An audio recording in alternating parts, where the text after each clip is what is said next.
자, 오늘 또 이렇게 행복한 또 안식일이 되었습니다. 어,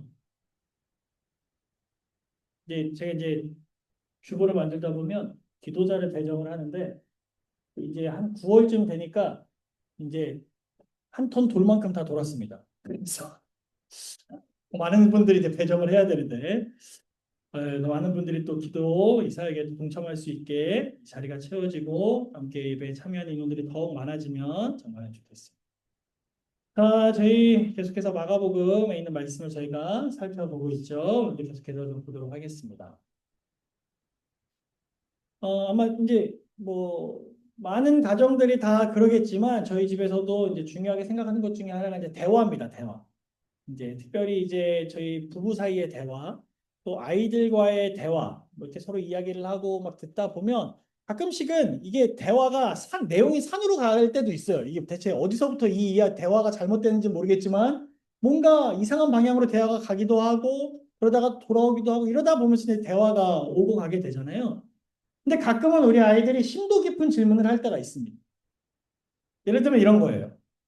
예수님 오시기 전에 여기 살던 사람들은 하늘나라 갈 수 있어? 뭐 이런 질문. 이순신 장군은 하늘나라 갈 수 있어? 뭐 이런 질문. 이거를 언제 했냐면 전에 교회를 갔다가 차 타고 돌아오는 길 안에서 저희 아이들이 저희 집사람한테 질문을 하는 거예요. 바로 저희 아내는 이거는 아빠가 대답할 거야 라고 저한테 바로 토스하고 저는 이제 거기서 차에서 또 이제 그게 말이지 이러면서 이제 막 근데 이게 아이들에게 설명하려니까 쉽지가 않습니다. 네, 어른들이랑 설명을 하면 좀 이렇게 어렵게 표현할 수 있는데 아이들이랑 이야기를 하려면 좀 쉽게 이야기해야 되고 좀 이렇게 이해가 잘 될 수 있게 해야 되잖아요. 그래도 이런 대화를 하다 보면 우리 아이들이 조금씩 기독교 문화에 대해서 생각에 대해서 자라나가고 있구나라는 것을 좀 느끼게 될 때가 분명히 좀 있어요. 그런데 대화를 하다 보면 이렇게 좋은 즐거운 질문만 있는 건 아닙니다. 혹시 여러분 아이들을 통해서 이 왜의 굴레에 좀 빠져보신 적 있습니까? 왜? 왜? 왜? 아이가 질문을 해요. 이제 대답을 해줍니다. 그러면 이제 다시 질문합니다. 왜? 그럼 또 대답을 해줘요. 그럼 그걸 듣고 그렇구나 혹은 이제 생각을 하면 되는데 그건 왜? 이제 이러면 그때부터 이제 헤어나올 수 없는 질문에 이렇게 빠져버리는 거예요. 그럼 결국 끝은 어떻게 되냐면 제가 뭐라고 함으로써 끝납니다. 그만 질문해. 그만 질문해. 다른 얘기야. 이렇게 끝내야 돼. 질문을 이렇게 하다 보면 이렇게 제대로 된 질문, 또 제대로 대답할 수 있는 질문, 이렇게 건전한 토의라고 하죠. 이런 게 오고 갈 수 있는 내용들이면 참 이야기하는 게 정말 즐겁습니다. 그런데 그런 질문이 아니라 뭔가 엉뚱하게 나를 힘들게 만들거나 나를 곤란에 빠뜨리려는 질문이 오거나 거기에 대한 답을 해야 된다면 참 어려운 것 같아요. 물론 이제 저희 아이들이 저렇게 그런 질문을 했다는 건 아닙니다. 그러나 예수님께서 오늘 마주하시는 그 질문들은 딱 그런 상황. 예수님을 곤란에 빠뜨리고 어려움에 빠뜨리고 트집을 잡으려는 질문. 그러나 예수님은 또 굉장히 지혜롭게 또 동시에 기별을 담아서 그 질문에 대답을 또 해주십니다. 자, 이 마가복음을 저희가 살펴보다 보면 자꾸 논쟁이 계속 나와요. 저번에 했던 내용 아닌가? 아닙니다. 이 전에도 논쟁을 했고, 그 다음에도 논쟁을 했고, 오늘 또 논쟁을 했는데, 그래도 참 그 논쟁 속에서 항상 예수님께서 주시는 기별들이 참 다양한 것 같아요. 오늘은 또 어떤 기별의 말씀인지 한번 보도록 하겠습니다. 자, 오늘 마가복음 12장 13절부터 있는 말씀을 저희가 함께 볼 텐데요. 먼저 13절 같이 한번 읽어보겠습니다. 저희가 시작. 저희가 예수의 말씀을 책 잡으려 하여 바리새인과 헤롯 땅 중에서 사람을 보내매. 자, 이제 뭐 새롭지도 않죠. 이제 바리새인과 헤롯 땅이 사람을 보냅니다. 왜 보냅니까? 예수의 말씀을 책 잡으려고, 쉽게 말하면 꼬투리 잡으려고 이 사람들을 보낸 거예요. 그들은 와서 이렇게 이야기합니다. 14절입니다. 같이 읽어보겠습니다. 와서 시작. 와서 가로되 선생님이여 우리가 아노니 당신은 참되시고 아무라도 꺼리는 일이 없으시니 이는 사람을 외모로 보지 않고 오직 참으로써 하나님의 도를 가르치심이니이다.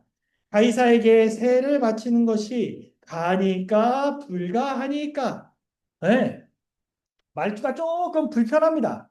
처음에는 마치 예수님을 띄워주고 싶은 것처럼 이렇게 애둘러서 표현하지만 결국에는 비꼬는 거예요. 비꼬는.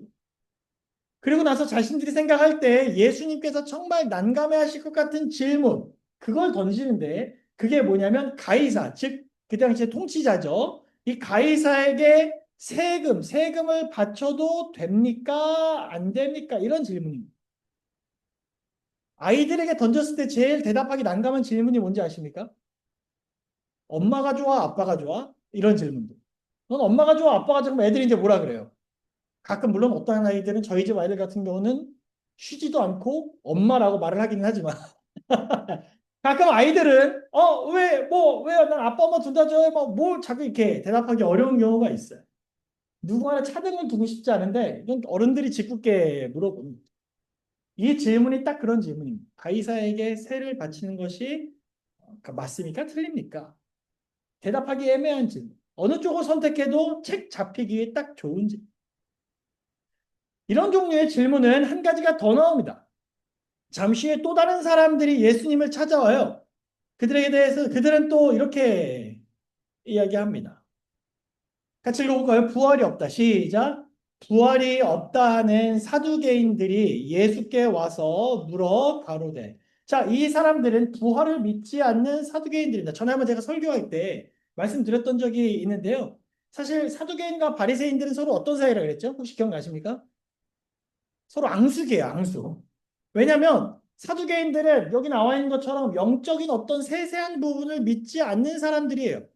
근데 바리새인들은 보수파입니다. 말씀 속에 일어나는 기적 혹은 영적인 부분 이걸 다 확실하다고 믿는 사람들이고 그걸 올바로 지켜나가기 위해서 조항을 만드는 사람들이 바리새인들이에요.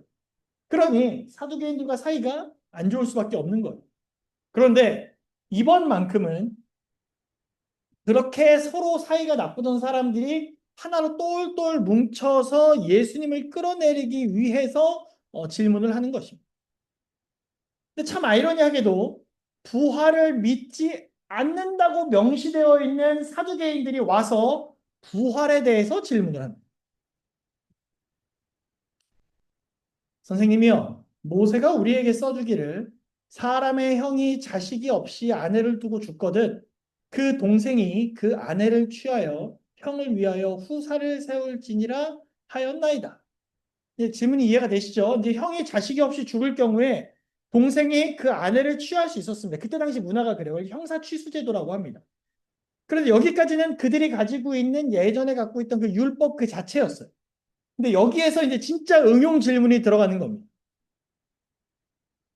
그런 게 이야기하는 거예요.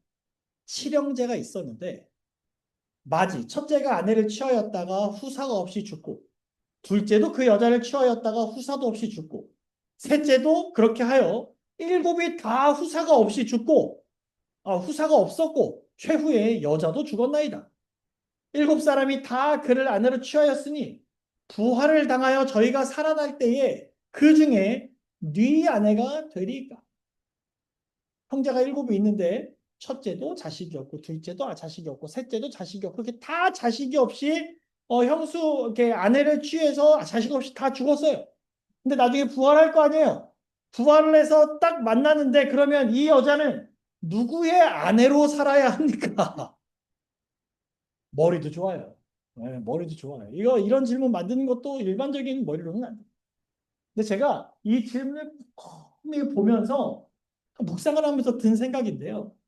지금 사두개인들이 이 질문을 던졌잖아요. 이 사두개인들이 던진 이 질문은 아마도 이건 뭐 저의 추측입니다만 아마도 나중에 그들이 바리새인들이나 다른 사람들과 논쟁하게 되었을 때 던지기 위해서 준비해 놓은 일종의 필살기 같은 정말 아주 강력한 질문 중에 하나였을 거예요. 네, 아주 비장의 질문이 바로 이 질문이 아니었을까 생각을 합니다. 어떻게 할 거냐? 우리는 부활을 안 믿으니까 상관이 없는데 너네는 부활을 믿지 않냐? 그럼 이런 경우에 너는 어떻게 대답을 할래? 이런 어떤 비장의 한 수를 이 사두개인들이 딱 꺼내놓은 한번 난처해봐라. 한번 당해봐라. 제가 옛날에 군대 있을 때 돼지고기 안 먹는다고 했더니 그중에 짓궂은 사람이 와가지고 야 너가 무인도에 갇혔는데 너랑 돼지밖에 안 남았어. 너는 먹을래 굶어 죽을래? 이런 질문.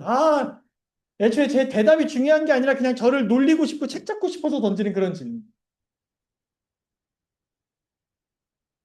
여러분, 지금까지 우리가 살펴봤던 이런 질문들이 말씀을 알고 있는 사람들이 할 만한 질문입니까?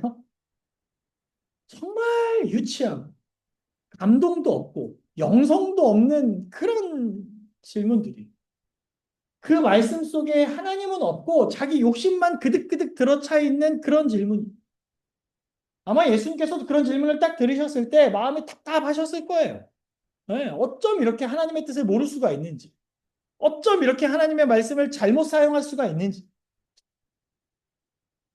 이런 상황에서 주님께서는 그런 안타까운 상황에 놓여 있는 그들을 향해서 올바른 대답을 주십니다. 자, 저희가 질문을 두 개를 살펴봤죠. 첫 번째는 가이사에게 세를 바치는 것이 옳으냐 틀리냐. 두 번째는 형수에 대한 질문. 자, 첫 번째 질문에 대한 대답입니다. 같이 읽어보겠습니다. 가져왔거든. 시작.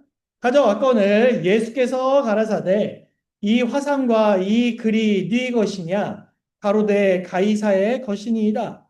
이에 예수께서 가라사대 가이사의 것은 가이사에게 하나님의 것은 하나님께 바치라 하시니 저희가 예수께 대하여 심히 기히 여기더라. 예.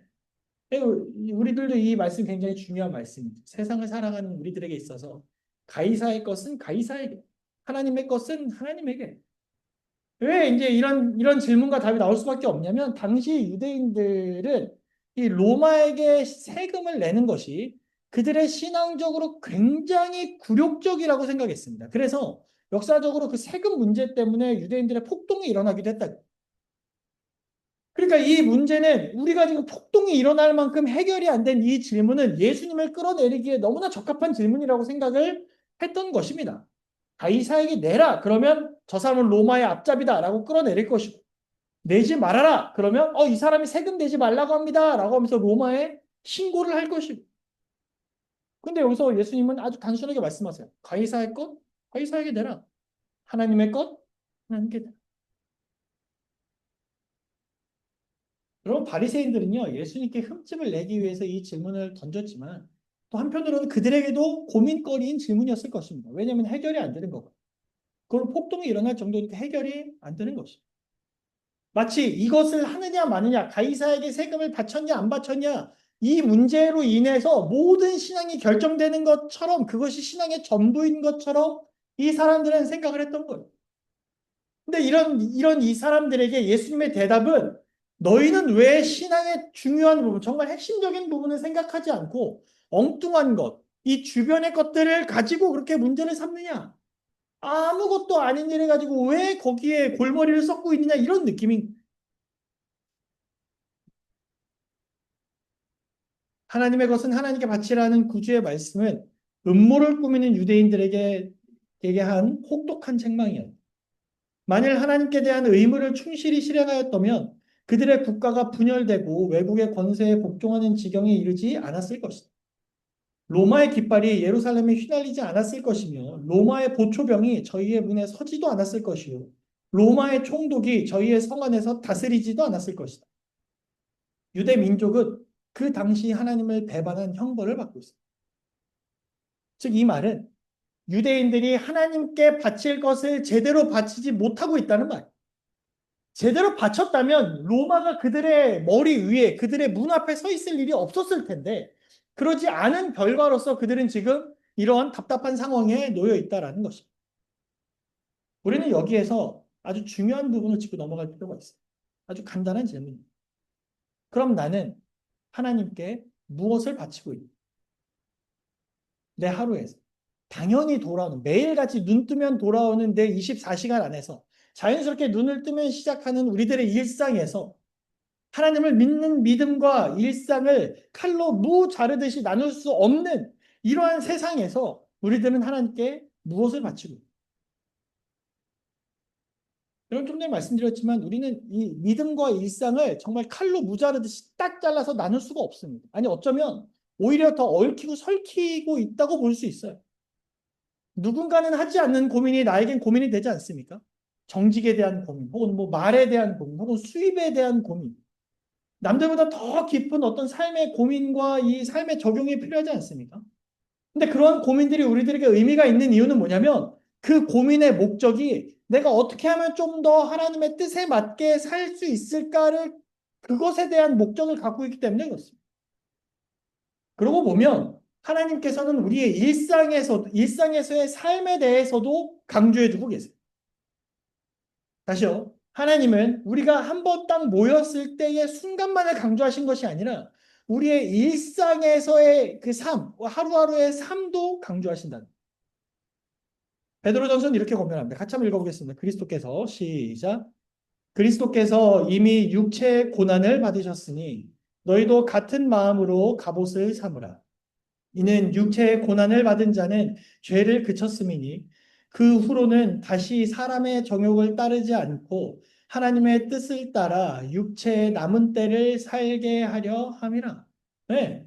여러분, 이 땅의 고난이나 죄나 유혹이 사라진 게 아닙니다. 이 땅에서는 우리가 살아가면서 늘 이런 고민과 결심이 필요합니다. 왜냐하면 이게 하나님의 명령이기 때문에. 여러분, 우리가 교회에 왔다라는 사실이 우리가 주님을 더 가까워지게 만들어주지는 않습니다. 우리가 한 주간 살아가면서 힘들었던 내 마음, 그것이 교회에서 잠시 위로받을 수 있을지는 모르겠으나, 물론 여기에 잠깐 모이는 이 시간을 통해서 내가 하나님에 대해 한 번 더 생각하고 한 번 더 가까이 나아가고자 하는 도약점이 될 수 있을지는 모르겠으나, 정말 중요한 건 언제부터 시작되냐면, 교회가 끝나고 집에 돌아간 이후, 즉, 우리들의 일상에서부터 주님과 동행하는 것이 정말 중요한 순간인 거예요. 여러분, 우리가 바쳐야 할 것은 무엇입니까? 많은 사람들이 아까 그 가이사의 것은 가이사에게 또 하나님의 것은 하나님에게 라는 말을 보면서 50대 50으로 자꾸 생각하고 싶어요. 50대 50. 근데 이상하죠. 일상이 6일이고 안식일은 하루인데 안식일 한 번 지킨 것으로 일상을 다 이렇게 수치상으로도 맞지 않거든요. 내 인생을 반으로 딱 나눠서 세상에 줄 것 50. 뒤집어 말하면 세상에서 즐길 것 50. 또 하나님께 드릴 것 50. 그럼 여러분 잘 생각해 보세요. 이게 그렇게 50대 50이 되어야 합니까? 아니에요. 아까 그 말씀은 정말 하나님께 50대 50으로 딱 나눠서 드려라라는 말씀이 아니라 하나님께 드려야 할 것을 온전히 드리라는 거예요. 하나님의 것을 구별하라는 말. 근데 무엇이 하나님의 것입니까? 우리의 삶 전체가 하나님입니다. 내 하루의 일상이 하나님의 것. 내가 오늘 살아가면서 눈 뜨고 살아가고 숨 쉬고 살아가는 매 순간 매 시간이 하나님의 것임을 여러분 꼭 기억하게 되시길 간절히 바랍니다. 그래서 우리가 하나님의 것을 하나님께 드린다. 11금 요 정도면 되나? 뭐 내일 헌금에 대한 말씀을 제가 함께 나누긴 할 거지만 그 금액적인 측면의 전부가 아니라 그냥 내 삶의 주인으로서의 자리를 하나님께 드리는 것이 내가 마땅히 하나님께 드릴 전부인 것임을 여러분 꼭 기억하게 되시길 간절히 바랍니다. 갈라디아서 2장 20절은 이렇게 이야기합니다. 같이 읽어보겠습니다. 내가 그리스도와 시작. 내가 그리스도와 함께 십자가에 못 박혔나니 그런즉 이제는 내가 산 것이 아니요 오직 내 안에 그리스도께서 사신 것이다. 이제 내가 육체 가운데 사는 것은 나를 사랑하사 나를 위하여 몸을 버리시 하나님의 아들을 믿는 믿음 안에서 사는 것이다. 저희들의 늘 해야 될 기도 제목이 내 안에 그리스도께서 사시니 우리의 삶이 하나님께 온전히 드려집니다. 그래서 비록 저는 공부를 잘 못했습니다만 공부를 열심히 해야 되는 이유는 내가 공부를 단순히 잘하기 위해서가 아니라 나에게 주어진 책무에 성실히 임하기 위해서. 내가 사람들과 지내면서 친절해야 되는 이유는 그냥 내가 친절한 사람이라는 소리를 듣고 착한 사람이라는 소리를 듣고 싶어서가 아니라 하나님께서 나에게 주신 책무가 사람들에게 친절하고 사람들에게 주님의 복음을 전하는 것이기 때문에 하루를 열심히 살아야 되는 이유는 하나님께서 나에게 주신 이 시간이 그냥 나에게 막연하게 주어진 시간이 아니라 하나님께서 나에게 맡기신 청지기 직분으로서 주어진 것이기 때문에 그런 것입니다. 그러니 내 삶을, 내 생각과 내 마음을 우리 하나님께 내어드리고 내 삶을 바치기 헌신하는 우리 모든 기복교회 성도님들 되시길 간절히 바랍니다. 자, 이제 첫 번째 질문의 답을 저희가 살펴봤고요. 두 번째 질문의 답입니다. 24절부터 보면 이렇게 나와 있습니다. 예수께서 가라사대 너희가 성경도 하나님의 능력도 알지 못함으로 오해함이 아니냐. 사람이 죽은 자 가운데서 살아날 때에는 장가도 아니가고 시집도 아니가고 하늘에 있는 천사들과 같으니라. 죽은 자의 살아난다는 것을 의논할진대 너희가 모세의 책 중 가시나무 떨기에 관한 글에 하나님께서 모세에게 이르시되 나는 아브라함의 하나님이요 이삭의 하나님이요 야곱의 하나님이로라 하신 말씀을 읽어보지 못하였느냐. 하나님은 죽은 자의 하나님이 아니요 산 자의 하나님이시라. 너희가 크게 오해하였도다 하시니라. 뭐 복잡한데요. 요 질문에 대한 그 포인트는 뭐냐면 이거예요. 사두개인들의 질문에서 예수님께서 지적하신 부분은 바로 그들이 말씀을 연구하는 태도에 대한 부분을 지적하십니다. 사두개인들은 다른 모든 사람들보다 그들이 성경 말씀을 가장 굳게 고수한다고 자랑해 왔습니다. 그러나 예수께서는 그들이 성경 말씀의 참뜻을 알지 못한다는 사실을 보여주셨습니다. 그 지식은 성령의 비침으로 마음에 깊이 확신되어야 한다. 성경과 하나님의 능력에 관한 그들의 무지가 믿음의 혼란과 심령의 어둠을 가져온 요인이라고 예수께서는 선언하셨다. 무슨 말이냐면 그들은 자신들이 굉장히 똑똑하고 성경을 이성적으로 잘 연구하고 있다고 생각했고 또 자랑했다는 거예요. 근데 문제는 뭐냐면 그들의 성경 연구에는 성령의 역사가 없었던 거예요. 하나님의 감동하심이 없었던 거예요. 그래서 머리로는 계속 열심히 연구를 거듭하고 거듭해도 결국 그들이 다다른 결론은 엉뚱한 결론인 거예요. 부활도 믿지 않고 내세 상급도 믿지 않는 거예요. 기껏 하는 건 뭐예요? 이상한 질문 만들어 놓고 그거 던져서 난처하게만 만들. 그러면서 본인들은 뭐라고 생각합니까? 아, 나는 말씀을 정말 말씀 그대로 믿는다고 생각한다는 거예요. 그런데 제가 이 말씀을 보면서 들었던 생각이 이것입니다. 예전에 뭐 저도 이제 그걸 경험해 본 세대는 아닙니다. 옛날에 우리 재림교인들을 향한 일반 교인들의 생각이 있었다고. 그거 혹시 뭔지 아십니까? 안식일 교인들과는 성경 공부를 하지 마라. 네, 안식일 교인들과는 성경에 대해서 이야기하지 마라. 왜냐하면 그들은 말씀을 너무 열심히 보고 많이 공부하기 때문에 준비 없이 만났다가는 계속 넘어가 버릴 수 있다라는. 근데 이 말씀을 보면서 오늘날에도 그럼 나에게도 이 말이 해당되는가 돌이켜 보면 아, 좀 부끄럽고 참 씁쓸하더라. 내가 정말 성경을 진리를 잘 안다고 말할 수 있는 사람인지, 말씀에 대한 연구를 정말 내가 제대로 하고 있는 사람인지, 말씀을 정말 내가 사모하고 제대로 읽으면서 거기서 하나님의 감동을 받으며 살아가고 있는 사람인지에 대한 질문을 스스로 던져보니 아, 너무 부끄러워진. 그러면 우리들에게 필요한 자세는 무엇이에요? 그들은 그들의 유한한 추리의 한계 안에서 하나님의 신비를 찾으려고 노력하였다. 그리스도께서는 이 해력을 넓혀주고 힘있게 할 이 거룩한 진리에 저희 심령을 열도록 초청하셨다.